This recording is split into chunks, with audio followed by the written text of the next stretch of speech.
Lumabas na ang resulta ng civil service exam pero hindi mo alam kung pasado ka ba. Merong dalawang way kung paano mag-check. Una ay sa Google, pangalawa ay sa Facebook. Sa Google, isearch lamang ang CSC Exam Portal. Pindutin lamang ang may csc.gov.ph dahil yun ang legit na site.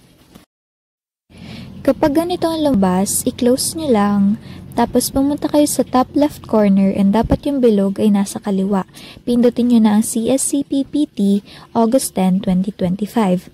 Ang kailangan nyo lang i-fill out na information ay ang surname, type of exam, at saka region. For example, ang apelyido mo ay Cruz, tapos ang in-exam mo ay professional, pindutin lamang yun. Pagkatapos lumipat ka na kung saang region ka ba nag-exam. So, example, region 3. Pagkatapos nyan, pindutin nyo lang itong box, dapat magka-check siya dyan. Pindutin nyo yan para makalagay na hindi ka robot. And then, isearch mo lang.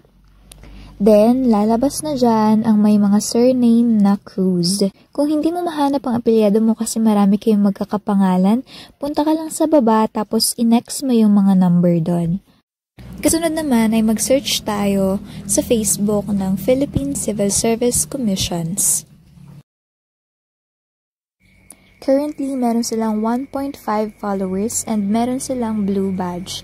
Ibig sabihin nito ang verified nilang page. Mag-scroll up lang kayo hanggang sa makita nyo ang nakasulat na congratulations to August 10, 2025 Civil Service Exam Passers.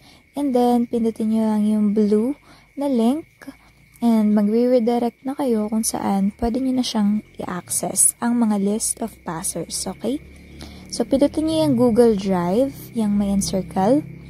And then, pagkapindot nyo dyan na ito na ang pinakahihintay ng lahat, ang mga passers. Halimbawa, professional, pindutin mo yung professional, and if sub-pro ang pindutin, okay? Na, yan na.